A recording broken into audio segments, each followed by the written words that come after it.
नमस्कार, आज की बड़ी खबरों में आपका स्वागत है और मैं हूं आपके साथ निशा भारद्वाज। और आज के इस बुलेटिन में बात करेंगे पवन खेड़ा के घर क्यों पहुंची असम पुलिस, बताएंगे आपको बिहार मजदूरों के लिए नीतीश सरकार का बड़ा प्लान, दिखाएंगे आपको यूपी में कैसे छिड़ी है पोस्टर वॉर, और बुलेटिन के आखिरी में देखेंगे कि ट्रंप ने जंग के बीच क्यों लिया अल्लाह का नाम। लेकिन दिन भर की तमाम खबरों से पहले एक नजर डालेंगे सुर्खियों पर। इजरायली सेना ने ईरान के लोगों को दी चेतावनी, कहा ट्रेनों और रेलवे लाइनों से दूर रहने की सलाह। नागपुर में आरएसएस मुख्यालय के 2 किलोमीटर दूर मिले विस्फोटक, भारी पुलिस फोर्स की तैनाती की गई। दिल्ली विधानसभा सुरक्षा चूक मामले में 30 हजारी कोर्ट ने आरोपी सरबजीत को पुलिस हिरासत में भेजा।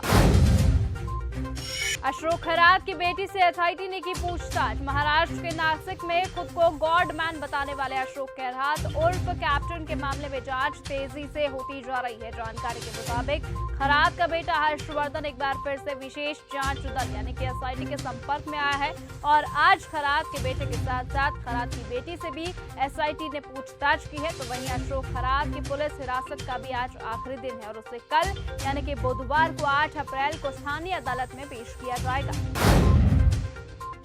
यूपी में छिड़ी पोस्टर वॉर, लखनऊ में बॉलीवुड फिल्म धुरंधर को लेकर सियासी पोस्टर वॉर छिड़ गया है, जिसमें समाजवादी पार्टी की सरकार की तुलना फिल्म में दिखाए गए लियारी राज से की गई है और अखिलेश यादव को रहमान डकैत के स्टाइल में दिखाते हुए निशाना साधा गया है, जबकि सीएम योगी आदित्यनाथ को धुरंधर बताया गया है।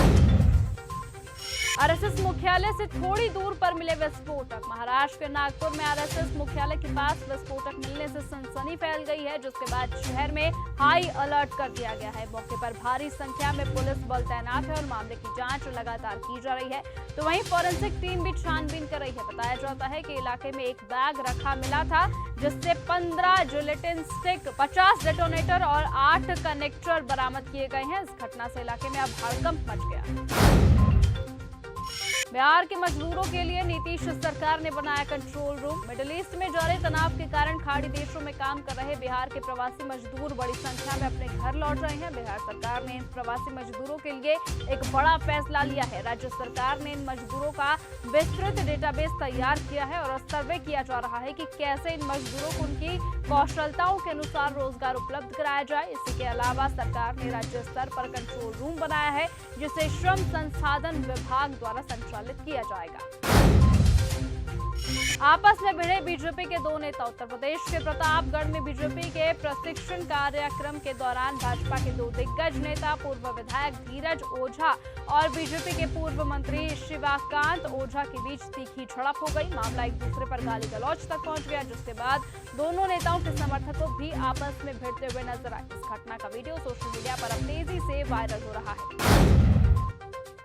भिलाई स्टील प्लांट में ब्लास्ट के बाद लगी भीषण आग, छत्तीसगढ़ के दुर्ग जिले के भिलाई स्टील प्लांट में आग लगने से 7 मजदूरों की जान चली गई। आपको बताएं कि जानकारी अधिकारियों द्वारा साझा की गई है।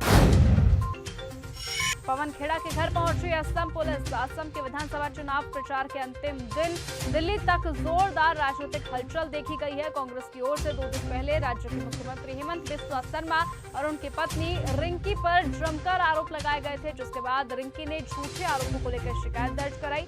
शिकायत के बाद अब असम पुलिस की टीम दिल्ली पहुंची है। साथ ही साथ मंगलवार को कांग्रेस नेता पवन खेड़ा के दिल्ली स्थित घर पर पहुंची है। खेड़ा ने शर्मा की पत्नी पर 3 पासपोर्ट होने का आरोप लगाया था। पाकिस्तान की धमकी पर प्रियंका चतुर्वेदी की 2 टूक, पाकिस्तान ने हाल ही में भारत के कोलकाता शहर पर मिसाइल अटैक की धमकी दी थी। मीडिया के सामने आकर पाकिस्तान के डिफेंस मिनिस्टर ख्वाजा आसिफ ने कहा था कि उनकी मिसाइल कोलकाता तक पहुंच सकती है, जबकि उनके देश से कोलकाता की दूरी 2000 किलोमीटर के करीब है। इसी कड़ी में अब शिवसेना यूपीटी की सीनियर नेता और पूर्व राज्यसभा सांसद रही प्रियंका चतुर्वेदी की प्रतिक्रिया सामने आई। प्रियंका चतुर्वेदी ने कहा कि पाकिस्तान का ये कहना है कि उनकी एक मिसाइल कोलकाता तक भी जा सकती है, ये एक गंभीर विषय है और इस पर प्रधानमंत्री नरेंद्र मोदी, रक्षा मंत्री एस जयशंकर और गृह मंत्री अमित शाह को तीखा जवाब देना चाहिए।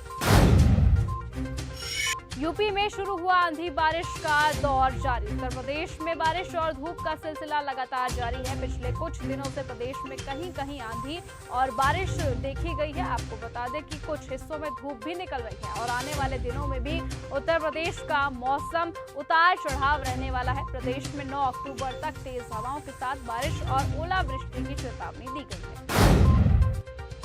सुप्रीम लीडर को लेकर अचानक क्यों आई CIA की रिपोर्ट। ईरान के सुप्रीम लीडर मुज्तबा खामेनेई को लेकर CIA की नई रिपोर्ट सामने आई है। ब्रिटिश अखबार ने अमेरिकी खुफिया अधिकारियों के हवाले से मुज्तबा को बीमार बताया है। इस रिपोर्ट में मुज्तबा के अचेत अवस्था में होने का जिक्र किया गया है। इतना ही नहीं, ये भी कहा गया है कि मुज्तबा खामेनेई के कोम में ये रह रहे हैं। ये रिपोर्ट ऐसे वक्त में आई है जब डोनाल्ड ट्रंप ने ईरान के ऊर्जा ठिकानों पर ताबड़तोड़ हमले की धमकी दी है। ट्रंप ने जंग के बीच क्यों लिया अल्लाह का नाम। डोनाल्ड ट्रंप ने अपने सोशल मीडिया प्लेटफॉर्म ट्रूथ पर किए गए एक पोस्ट के जरिए ईरान को फिर समझौता करने और हॉर्मुज स्ट्रेट खोलने की धमकी दी है। उन्होंने इसके लिए मंगलवार रात 8 बजे तक की नई डेडलाइन भी तय की है। उन्होंने कहा कि अगर तय समय में हॉर्मुज स्ट्रेट को नहीं खोला गया तो ईरान को नर्क में धकेल दिया जाएगा। उन्होंने अपने पोस्ट को अल्लाह से दुआ करो कहकर खत्म किया है। अपने पोस्ट में अमेरिकी राष्ट्रपति ने ईरान के खिलाफ अपशब्द का भी इस्तेमाल किया।